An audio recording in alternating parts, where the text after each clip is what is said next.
अस्सलाम वालेकुम। आज यौम तकबीर यौम सरफराजी के तौर पर मनाया जा रहा है। पाकिस्तान ने एटमी धमाके क्यों किए, पहले जानेंगे इसके बैकग्राउंड के बारे में। ये 11 मई 1998 का दिन था। भारत ने राजस्थान के इलाके पोखरान के सहरा में फिशन यानी एटम बम, थर्मोन्यूक्लियर यानी हाइड्रोजन और न्यूट्रॉन बॉम्ब्स के 5 एटमी धमाके किए। इन धमाकों के बाद इलाके में ताकत का तवाजुन बिगड़ गया। पाकिस्तान की सलामती और आजादी के लिए खतरा पैदा हो गए। ताकत का तवाजुन तब्दील होने से भारत के जारहाना अज़ाइम की तकमील की राह हमवार हो गई थी। भारत ने एटमी धमाके करने के साथ ही कश्मीर की कंट्रोल लाइन पर फौज जमा करना शुरू कर दी। भारतीय वजीर दाखिला और अमूर कश्मीर के इंचार्ज LK अडवाणी ने भारतीय फौज को हुक्म दिया कि वो आजाद कश्मीर में दाखिल हो जाए, जबकि भारतीय वजीर दिफा जॉर्ज फर्नांडिस ने कह दिया कि अनकरीब भारतीय फौज को एटमी हथियारों से लैस कर दिया जाएगा। भारत के हुक्मरानों और सियासतदानों का पाकिस्तान के बारे में लहजा ही बदल गया था। उन्होंने पाकिस्तान की सालमियत और दो कौमी नजरिए के खिलाफ जहर उगलना शुरू कर दिया था। उनके लबो लहजे से गुरूर और पाकिस्तान दुश्मनी की बू आ रही थी। ये सब कुछ पाकिस्तान के खिलाफ जारहाना इक़दामात की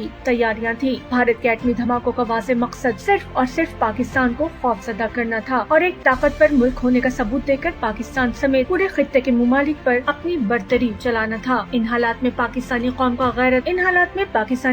गैरत और हमियत की वजह से रंजीदा होना एक फितरी अमल था, क्योंकि वही कौमें तारीख में जिंदा रहती हैं जो इज्जत से जीती हैं और गैरत से मरती हैं। बकौल टीपू सुल्तान शहीद, शेर की एक दिन की जिंदगी गीदड़ की 100 साल जिंदगी से बेहतर है। पाकिस्तानी कौम को भारत का गुरूर तकब्बुर एक लम्हे के लिए भी गवारा नहीं था। पाकिस्तानी क़यादत समेत पूरी कौम एटमी धमाके करके भारतीय रौनक का फौरी जवाब देने के लिए मुत्तहिद और मुत्तफिक हो चुकी थी। खैबर से कराची तक एक अजीब जोश और जज्बा पैदा हो चुका था, जो इस किस्म के हालात के दौरान पाकिस्तानी कौम का तुर्राए इम्तियाज है। तमाम पाकिस्तानी इस बात के लिए भी तैयार थे कि अगर उन्हें पेट पर पत्थर बांधकर और घास खाकर गुजारा करना पड़ा तो करेंगे, लेकिन पाकिस्तान की इज्जत और नामूस पर आंच नहीं आने देंगे और भारत की बालादस्ती तो किसी भी कीमत पर कबूल नहीं करेंगे। उस वक्त की हुकूमत कौमी असम्बली में 2/3 की नुमाया अक्सरियत के साथ काम कर रही थी। मुल्क की अपोजिशन, सिविल सोसाइटी और मीडिया भारतीय धमाकों का जवाब देने पर इसरार करने लगे। मीडिया ने तो यहाँ तक लिखा कि अगर हुकूमत ने भारतीय धमाकों का जवाब न दिया तो अवाम हुकूमत का धमाका कर देंगे। पाकिस्तानी अवाम के अलावा आलम इस्लाम के पाकिस्तान दोस्त हल्कों की जानिब से भी शदीद दबाव डाला जा रहा था कि पाकिस्तान एटमी तजुर्बा करके भारत को मुंह तोड़ जवाब दे। उस वक्त के वजीर आजम नवाज शरीफ ने धमाका करने से पहले उस वक्त की फौजी क़यादत, सियासी रहनुमाओं, सिविल सोसाइटी और मीडिया के अलावा अहम सिफाती हल्कों से मुशावरत की। एक तरफ मुशावरत हो रही थी तो दूसरी जानिब भारत के धमाकों का जवाब देने की तैयारियां भी मुकम्मल की जा रही थी। काबीना के अरकान और वजीर खारजा चीन, सऊदी अरब, कुवैत, बहरीन, UAE समेत तमाम दोस्त मुमालिक से मुशावरत के लिए गए। सऊदी अरब ने कहा, आप एटमी धमाका करें, हम आपके साथ हर किस्म का ताउन करेंगे। तमाम इस्लामी मुमालिक ने भी पाकिस्तान के एटमी धमाकों की हिमायत की, जबकि अमरीकी सदर बिल क्लिंटन और बरतानिया के वजीर आजम ने भारत के जवाब में खामोश रहने को कहा और इसके बदले में कर्जों की माफी समेत बहुत से माली फायदों की यकीन दहानी कराई। अमरीकी सदर क्लिंटन, बरतानवी वजीर आजम टोनी ब्लेयर और जापानीज वजीर आजम मोटो ने पाकिस्तान पर दबाव डाला कि पाकिस्तान एटमी धमाका न करे, वरना इसके खिलाफ सख्त तरीन पाबंदियां आयद कर दी जाएंगी। फौज के साबिक chief of general staff lieutenant general retired Shahid Aziz ने अपनी किताब ये खामोशी कहाँ तक में लिखा है, 28 मई 1998 को जब पाकिस्तान एटमी धमाके की तैयारियां कर रहा था तो इंटेलिजेंस जराये ने बताया कि भारत और इसराइल मिलकर पाकिस्तान को एटमी धमाका करने से रोकेंगे। एक खबर ये भी थी कि इसराइल के चंद तैयारे हमले के लिए पहुंच चुके हैं। एटमी धमाकों के दिन अमरीकी बहरिया के कई जहाज, जिसमें एयरक्राफ्ट कैरियर भी शामिल थे, पाकिस्तान के साहिलों के करीब घूम रहे थे। पाकिस्तान के साहिली इलाकों में अमरीकी तैयारों की परवाजें भी जारी थी, जो कभी कभी पाकिस्तान की फजाई हदूद की खिलाफ वर्जियां भी कर रही थी। फौज का मिलिट्री ऑपरेशन शोबा दिफाई तैयारियों में मसरूफ था। एटमी धमाके वाले इलाके में बड़ी तादाद में फौज भेजी गई थी। पाक फजाइया का किरदार बहुत अहम था। दिफाई तैयारियां मुकम्मल थी। पाकिस्तान के मुहाफिज अच्छी तरह जानते थे कि दुश्मन कभी भी खामोश नहीं बैठेगा। उन्हें मालूम था कि इसराइल ने इराक के एटमी रिएक्टर पर 7 जून 1981 को अचानक और भरपूर हमला करके सब कुछ मलियामेट कर दिया था। साथ ही नामवर साइंसदान भी अल्लाह को प्यारे हो गए थे और इराक इस मैदान में बहुत ही पीछे चला गया था। ऐसा ही एक मंसूबा इसराइल ने उस वक्त भी बना लिया था, जैसा वो इस वक्त पाकिस्तान के लिए सोच के बैठा था। एटमी धमाके से चंद दिन पहले सऊदी अरब के अवाक सैयारों ने इसराइली जहाजों के 6 स्क्वाड्रन्स को भारत की तरफ परवाज करते हुए देख लिया था। हालात के साको सबाक में सऊदी फजाइया को ये सूरत हाल बड़ी मानी खेज मालूम हुई। चुनाचे सऊदी अरब ने रिवायती दोस्ती का मुजाहरा करते हुए हुकूमत पाकिस्तान को फौरी तौर पर इससे मुतला करना अपना फर्ज समझा। हुकूमत पाकिस्तान मामले को भाप गयी। मवासलाती सैटेलाइट के जरिए इसराइली तैयारों की नकलो हरकत की मॉनिटरिंग की गयी, जिससे इसराइल और بھارت کا ناپاک منصوبہ ناکام و نامراد ہو گیا۔ ممکن تھا اگر اقوام متحدہ اور بڑی عالمی طاقتیں بھارت کے اس عمل کی سختی سے مذمت کرتی اور پابندیاں لگاتی تو پاکستان بھی اس کا جواب نہ دیتا، مگر اقوام عالم کے رویے سے مایوس ہو کر حکومت نے فیصلہ کیا کہ پاکستان اپنا فیصلہ خود کرے گا، جس کے نتیجے میں ایٹمی سائنسدانوں کو تیار رہنے کا حکم دیا گیا۔ سائنسدانوں کی ایک ٹیم اسلام آباد سے کوئٹہ پہنچی، جہاں سے وہ چاغی روانہ ہوئی جہاں ایٹمی دھماکے کرنے تھے۔ بھارت کے دھماکوں کے ٹھیک 17 دن کے بعد یہ جمعرات کا دن تھا۔ چاغی نے رنگ بدلا، سمندر کی لہروں نے انگڑائی لی، پھولوں، پتوں اور درختوں نے قومی گیت گائے، سرحدوں پر چوکس کھڑے سپاہیوں نے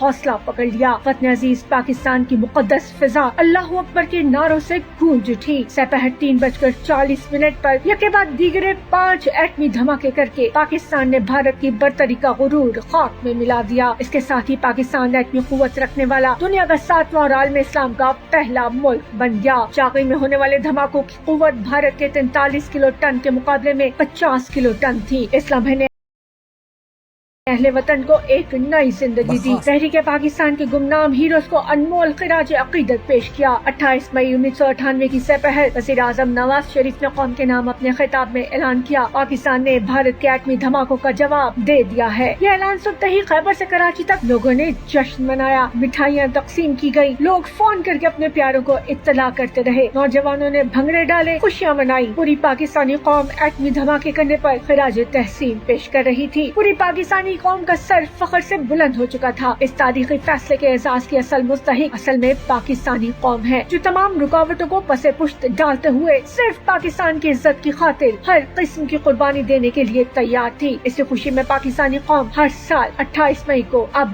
یوم تکبیر مناتی ہے۔